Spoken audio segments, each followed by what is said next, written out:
15,000 kilometre. इस bike को मैंने पूरा चला लिया है। 4 सर्विस भी हो चुकी हैं इस बाइक को। इस बाइक को मैंने एक्सट्रीम 50 डिग्री में भी चलाया है और ठंडियों में भी चलाया, और सबसे बड़ी बात, मुंबई टू अयोध्या मैंने इसको कॉन्टिन्यूसली 2 दिन 1600 किलोमीटर भी चलाए हैं। इस बाइक में A to Z मैं आपको सब कुछ बता सकता हूँ, लेकिन आज फिलहाल इसमें मैं अपन कवर करेंगे 15,000 किलोमीटर कंप्लीट करने के बाद क्या क्या मेरा एज अ ओनर इसका एक्सपीरियंस रहा, सर्विस सेंटर और डीलर से मेरी क्या क्या इंटरेक्शन रही, कैसी इंटरेक्शन रही, कौन कितना सपोर्टिव है, रॉयल एनफील्ड कितना सपोर्टिव है, बाकी बाइक के पार्ट्स किस क्या कॉस्ट करते हैं, ये सारी चीजें, माइलेज वगैरह सब कुछ आपको बताऊंगा डिटेल में 1 by 1। चलते हैं, डायरेक्ट स्टार्ट करते हैं बिना कोई टाइम वेस्ट किए हुए। तो सबसे पहला जो एक स्टेटमेंट है कि क्या चीज़ें ध्यान रखनी चाहिए जब आप डिलीवरी ले रहे हो, तो आपको यूट्यूब पर बहुत सारे व्लॉग्स मिल जाएंगे जो आपको बता देंगे कि कोई भी डैमेज नहीं हो, यहाँ पर आपको डेंट्स ना दिखाई दें। इनसे ये सब पता चलता है कि बाइक आपकी गिरी वगैरह तो नहीं है। लेकिन जो मैं अपने एक्सपीरियंस से एक वैल्यू ऐड करता हूँ, बट वैल्यू ऐड करने से पहले मुझे आपको एक डीलर का नाम बताना पड़ेगा, चावला राइडर्स देवकाली अयोध्या।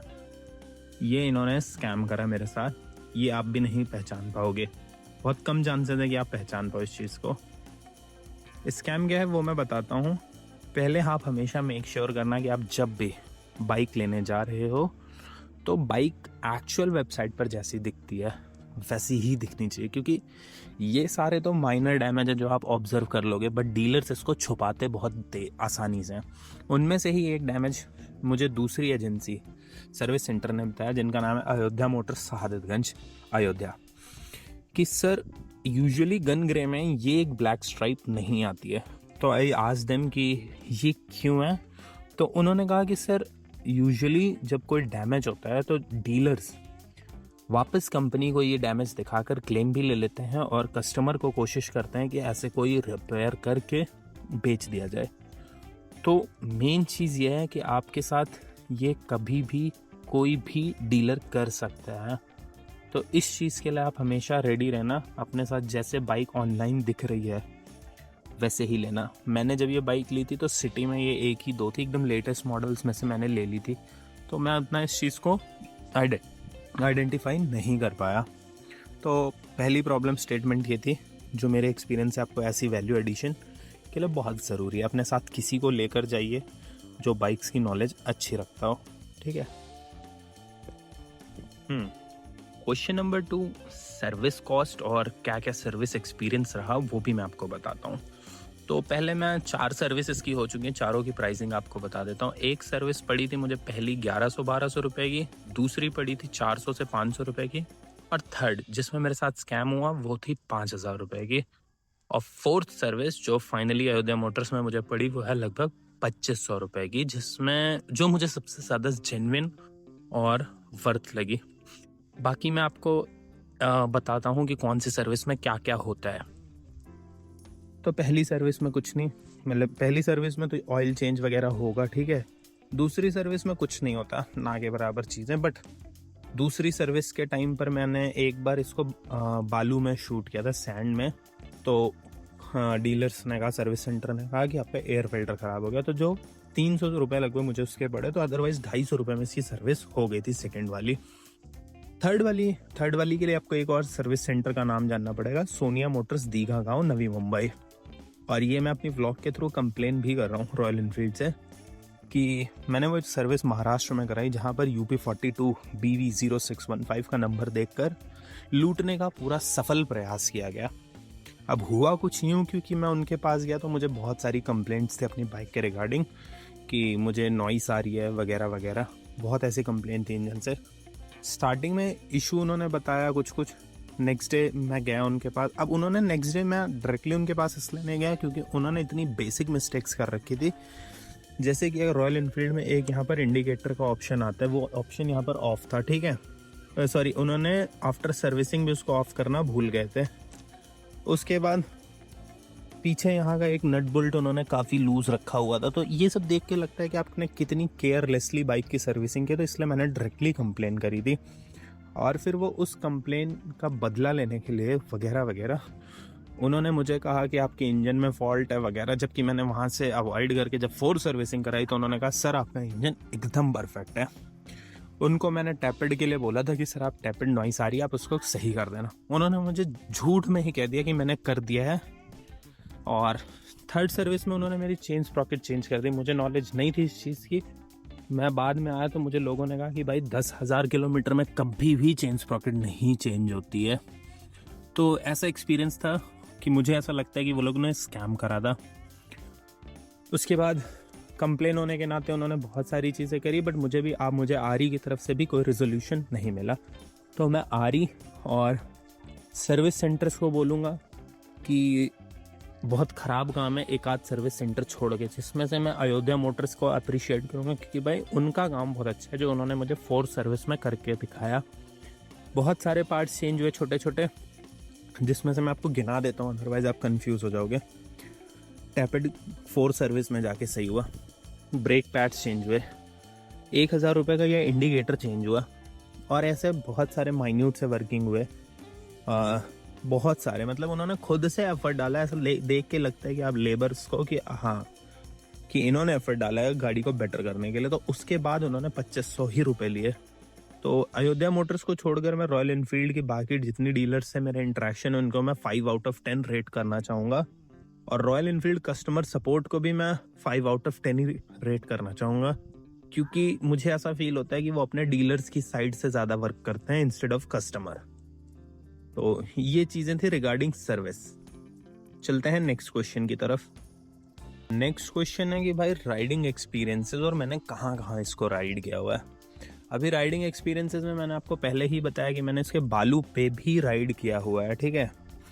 तो बालू में राइड ऐसा क्योंकि हैवी बाइक है तो बालू वगैरह में ये गाड़ी धंसती बहुत जल्दी है, ठीक है। सेकंड चीज़ जो मैंने इसको राइड करी है वो मैंने Mumbai to Ayodhya continuous 1600 hours in 2 days भी राइड करी है। उसमें मेरा एक्सपीरियंस ये था कि बाइक 500 किलोमीटर के बाद ओवरहीट हो जाती है अगर आप प्रॉपर 1-1.5 घंटे का स्टॉप नहीं लेके चल रहे हो। एवरेज स्पीड आप जो इस बाइक से मैक्सिमम निकाल सकते हो दैट इज 50।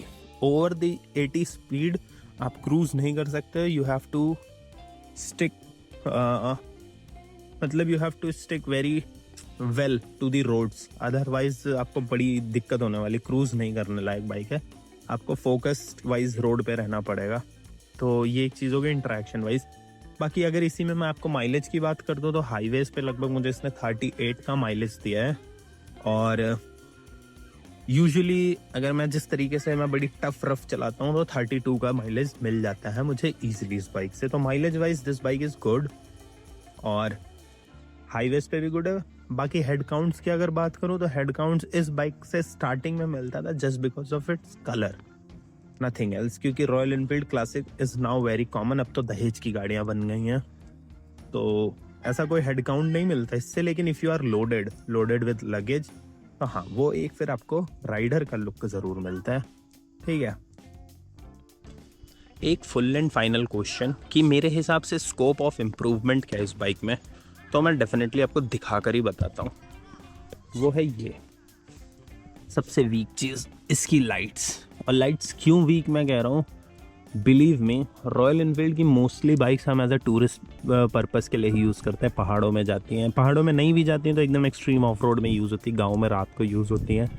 तो लाइट थ्रो तो बहुत कम है। तो इंस्टेड ऑफ यहाँ पे जो आर का लोगो है ना, आरी का, आई वुड से कि इसकी जगह पे एक प्रोजेक्टर लैम्प दे दो यार, वो बेटर लगेगा।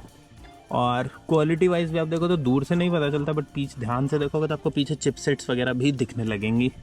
तो ये क्वालिटी तो भाई डेफिनेटली बहुत ख़राब सी लगी ये लाइट की। इस लाइट को इनको डेफिनेटली इम्प्रूव करना चाहिए। बाकी और इसके सिवाय सच इसमें स्कोप ऑफ इम्प्रूवमेंट में हाँ ये है,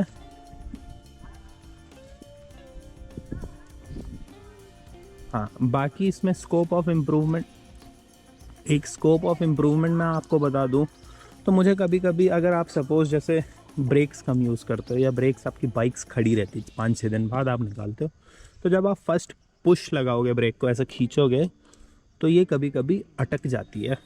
तो आपको ब्रेक ऐसा लगेगा कि, मतलब मेरी एक एडवाइस है कि जब भी आप चलाने जाओ तो इसको पहले घर में ही थोड़ा सा ब्रेक लगा लो।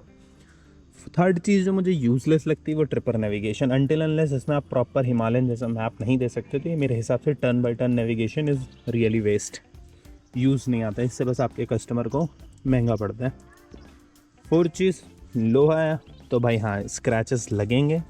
मैंने काफ़ी कोशिश करी है कि मेरे बाइक पे स्क्रैचेस ना लगें, बट फिर भी लग जाते हैं। तो आइदर आप PPF करा सकते हो और आइदर आप एक्सेप्ट कर सकते हो कि स्क्रैचेस लगेंगे।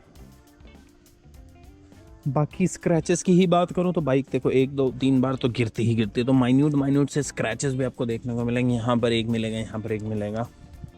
और हाँ, मैंने कहाँ इसको ठोकी है तो मैं अपने एक्सपीरियंस से वो भी बता देता हूँ। इसका पहला एक्सीडेंट, माइनर एक्सीडेंट, सारे ही माइनर हैं, एक सफारी के पीछे जाके लड़ गई थी, तो ये चीज़ जो है ये मुड़ गई थी और लेग गार्ड मुड़ गया था, ठीक है।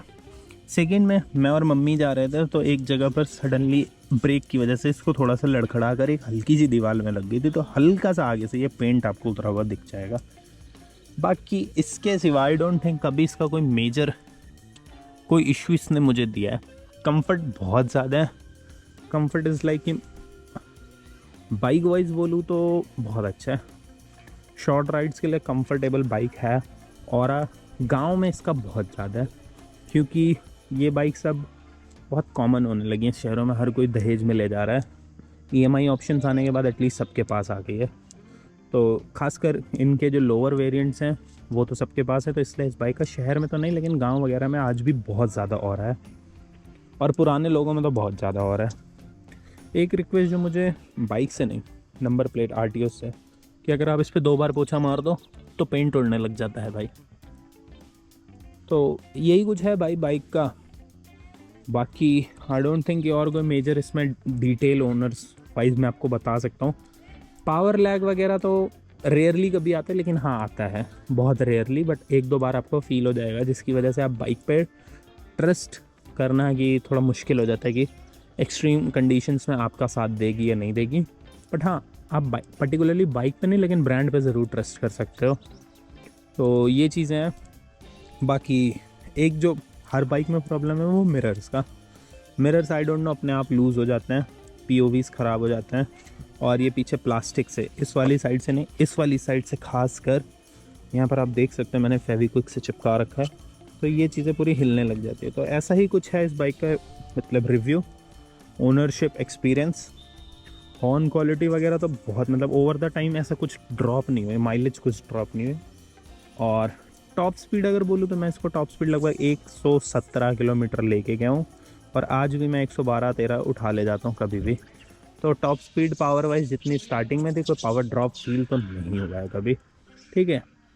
बाकी हाँ, 2 चीज़ें मैं आपको कहूँगा, आप अगर इंडियन रोड्स पे बाइक चला रही है वाली, तो 2 चीज़ों को मैं कहूँगा आप अपने बाइक में एज एन एसेसरी ज़रूर लगवाना।